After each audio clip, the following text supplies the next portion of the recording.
Pourquoi tu es toujours en retard? Moi, je n'ai jamais été en retard. Moi, je suis quelqu'un qui est toujours ponctuel. Bon, parlons de négociation. Comme nous sommes en route vers une négociation intéressante, je vais quand même en profiter pour partager quelques points essentiels des négociations. J'espère que les gens dira quelque chose. Quand vous allez négocier avec quelqu'un, la première chose est que vous le laissez parler. Vous lui laissez 70% de la conversation. Vous laissez la personne parler.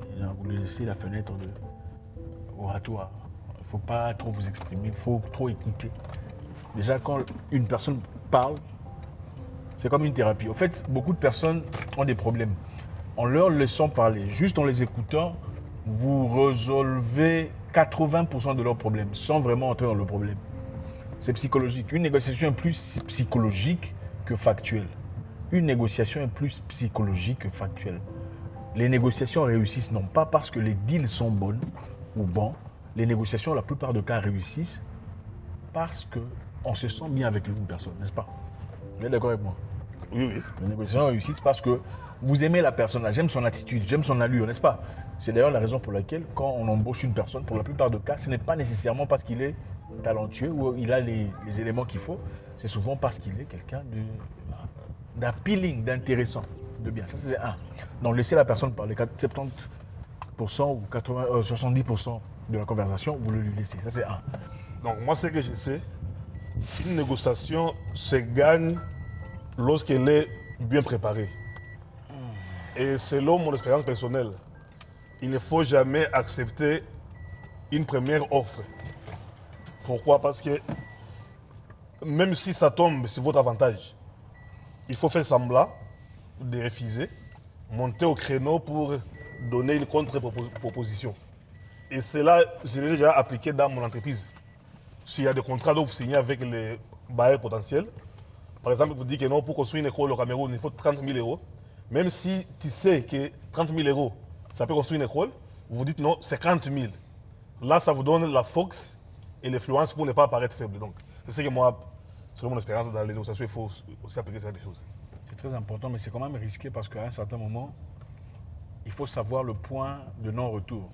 Ok. Parce qu'il y a des gens, si tu dis par exemple 50 000, ils proposent, disons, 30 000, et toi tu dis 50 000, et que leur point de non-retour était 30 000, et que normalement le call pourrait coûter 20 000 ou 25 000, et que tu peux faire ton créneau, tu fais quoi?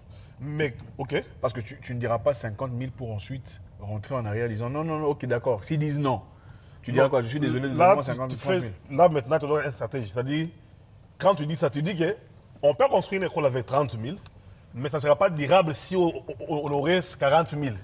Maintenant, nous, on vous propose 40 000 ou bien 50 000.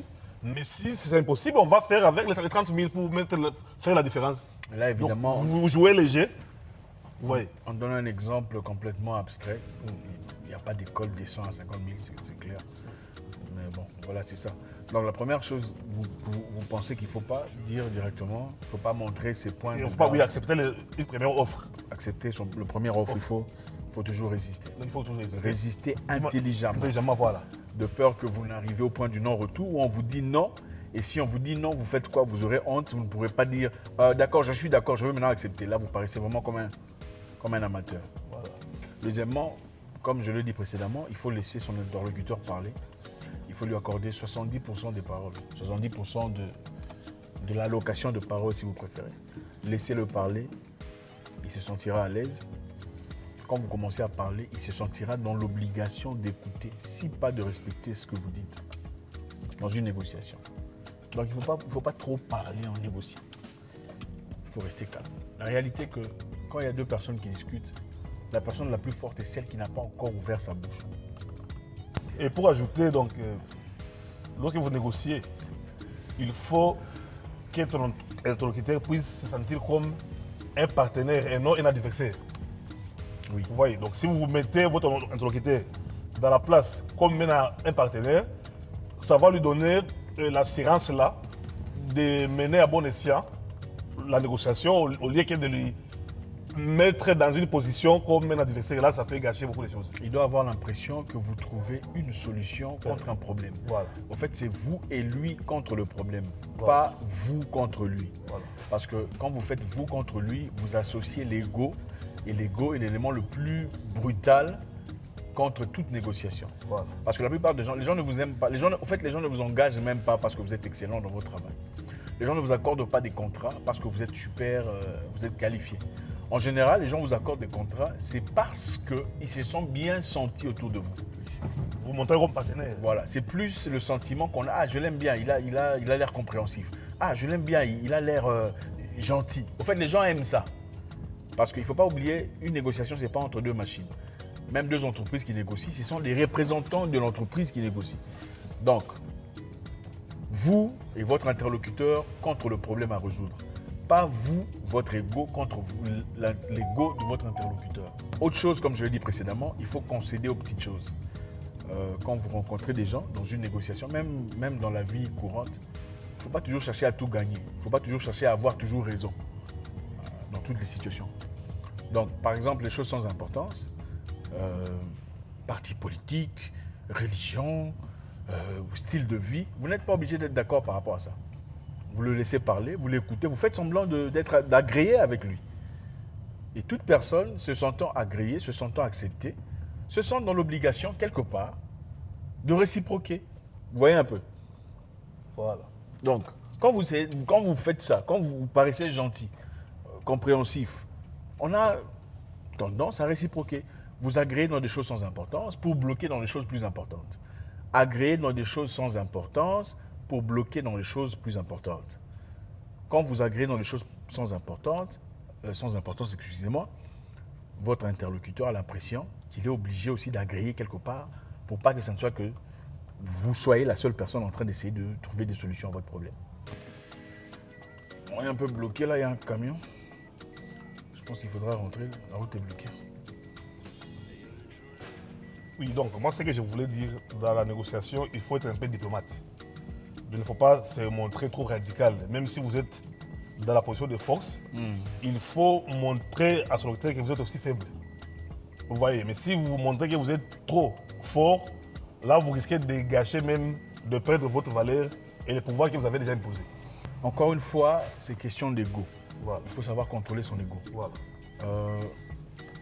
Se montrer trop radical. D'ailleurs, je pense que vous connaissez cette histoire qu'on a perdue récemment là avec le genre du président. Oui, un contrat, oui. Oui, j'ai été très radical. Très radical.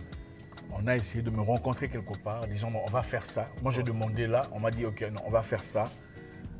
J'ai été vraiment, vraiment radical. Je ne sais pas pourquoi, je pense que mes émotions ont joué contre moi ce jour-là. Il faut essayer de ne pas laisser jouer ses émotions. Encore une fois, comme je disais, il ne faut jamais chercher à gagner les arguments par les arguments. Il faut chercher à gagner les arguments par les faits. Que ce soit au boulot, avec son patron, son supérieur, avec des partenaires potentiels.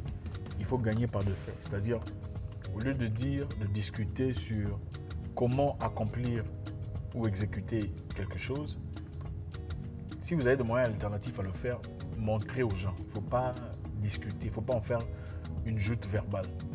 Un exemple concret, comme je disais précédemment, il y a des gens qui te diront moi je peux faire ça sur Illustration. Comment vous appelez ça? Illustrator. Illustrator. Je peux accomplir le travail sur Illustrator, mais ça me prendra 2 heures du temps. Vous pensez que vous pouvez faire ça sur Photoshop en moins de 2 heures du temps, au lieu de discuter sur qui a raison, qui a tort, chose qui va vous pousser à vous frustrer mutuellement, faites-le sur Photoshop pendant 2 minutes ou 5 minutes et puis montrez, regardez. Vous disiez que vous le faites sur Illustrator pendant 2 heures. Moi, je le fais sur Photoshop pendant 5 minutes. Donc, quand vous montrez les faits, au lieu de discuter et de faire des arguments, vous paraissez beaucoup plus puissant et on a tendance à vous écouter. Même s'il s'agit d'un patron, d'un chef. Okay? Au lieu de dire non, chef, je ne suis pas d'accord parce que nous, on a essayé, ça n'a pas fonctionné. Vous n'allez que frustrer votre chef et vous ne pourrez pas négocier par rapport à cette histoire.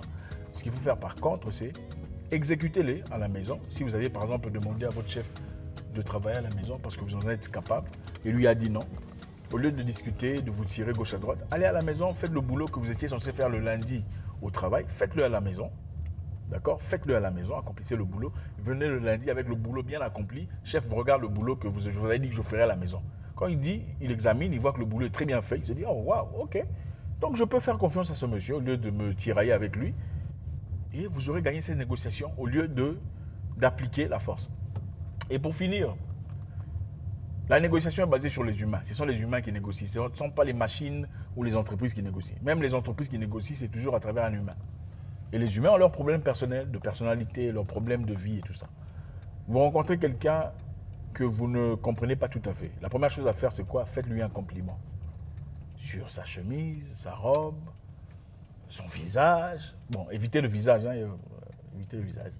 Ça peut être, voilà, chemise ou robe, chaussures. Les gens se sentent très bien quand ils se sentent appréciés. Okay? Même une personne pas très sûre d'elle, quand vous lui montrez qu'elle est spéciale, elle se sent trop bien, elle a envie de réciproquer, de vous renvoyer l'ascenseur. Même si la négociation était compliquée, elle essaie d'alléger l'histoire, seulement pour vous montrer qu'elle apprécie ce que vous avez fait. Donc il est très important de laisser ses émotions à la maison quand vous allez négocier, quand vous allez discuter sur des choses importantes. S'il faut garder quelque chose ici, souvenez-vous, vous négociez sur un prix, ne faites pas trop le dur parce que vous atteignez le point de non-retour, vous avez perdu le contrat, perdu la possibilité, ça c'est clair. Comme je l'ai dit précédemment, il m'est arrivé à moi, j'ai demandé un peu trop. Okay? J'ai demandé un peu trop, c'était un truc vraiment, vraiment, vraiment grand. Et ce qu'on m'avait offert était déjà grand. J'ai voulu pousser le bouchon. Et au moment opportun, quand ils ont dit non, sans vraiment dire non, j'étais incapable de dire ok, donnez-moi là le truc là que vous voulez. C'était devenu difficile. Et ça peut être embarrassant. Je pense que c'est ça. La vie, c'est un jeu. La vie est basée sur la manipulation. Et pour contrer une manipulation, il faut d'abord la connaître. Il faut d'abord connaître une manipulation et décider, ok, je ne veux pas m'en servir pour le mal, je m'en servirai pour me protéger ou peut-être pour avancer dans la vie, dans mes projets personnels. Dans toutes circonstances, moins on parle, plus on paraît puissant. Moins tu échanges, moins tu as des chances de faire des erreurs. Plus tu parles, plus tu as des chances de faire des erreurs ou dire ce qu'il ne faut pas. Il faut laisser les gens s'imaginer. Donc le mystère est très important. Négociation ou pas, amitié ou pas, travail ou pas, opportunité ou pas, le mystère est très important. Au fait, les humains ne respectent que ce qu'ils ne comprennent pas. Vous êtes d'accord? Les humains respectent seulement ce qu'ils ne comprennent pas tout à fait. Si les humains te comprennent du début à la fin, on te respecte. Si on sait combien tu gagnes, comment tu fais, où est-ce que tu travailles, qui sont tes contacts, tu deviens normal, tu deviens naturel, tu deviens ordinaire. Les humains ne respectent ce qui est extraordinaire. Et ceci en vaut aussi le coup sur les entrepreneurs, les business, tout ça. Et c'est pour soutenir aussi ce que disait M. Robert plus tard, qu'il faut être mystérieux, qu'il ne faut pas accepter au premier coup. Bon, pas accepter évidemment, ça dépend de comment tu n'acceptes pas. Tu ne vas pas non plus ne pas accepter avec brutalité. Là, tu parais orgueilleux. On ne voudra pas faire de business avec toi. Il faut paraître gentil. Il faut toujours montrer le côté soft. C'est très important. Et le côté soft, c'est la gentillesse, le compliment, la sympathie, le sourire, tout en gardant le calme. Mais il y a une partie forte qui intervient plus tard. Quand tu dis, bon, je ne suis pas tout à fait d'accord, je pense que nous opérons comme ça, comme ça, comme ça. On respecte ça parce qu'on a vu l'autre partie. On a vu comment on appelle ça, le yin et le yang. Hein? Le yin et le yang. On a vu le yang, il faut voir le yin. La plupart des choses qu'on voit aujourd'hui dans la vie sont des choses très facilement explicables. Malheureusement que beaucoup de personnes ne comprennent pas parce qu'ils ne comprennent pas le système. Tout se base sur le yin et le yang, le nord et le sud. Hein, aucune personne ne peut tolérer une personne qui est tout le temps fâchée, n'est-ce pas? Aucune personne ne peut tolérer une personne qui est constant tout le temps. L'humain, dans sa nature, aime le changement, la diversité. Donc, quelquefois, tu es bien, quelquefois, tu n'es pas tout à fait bien. Tu es un peu salé. Comme ça, quand tu seras bien, on va apprécier le bien que tu es là. Parce que quand tu es bien tout le temps, on ne l'apprécie plus. En fait, on le prend pour acquis. Mais quand tu es un peu salé, des fois, tu es bien. Tout le monde est surpris. Waouh. Moi, je me souviens, il y a un monsieur qui m'a approché me disant, waouh, monsieur, je ne l'ai encore jamais vu comme ça. En train de sourire, je suis vraiment agréablement surpris. C'était un monsieur et une femme. Bon, un monsieur et deux femmes d'ailleurs. Pourquoi? Parce que dans l'habitude, je ne suis pas toujours en train de rire. Je ne ris pas avec n'importe qui. Ça ne fait pas partie de... Enfin, un homme qui se respecte ne rit pas n'importe comment. Non. Quand tu ris, les gens apprécient ton rire parce que tu ne le fais pas tout le temps.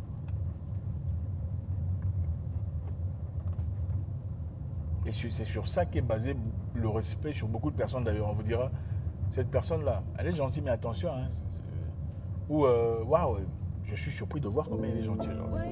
Congratulations.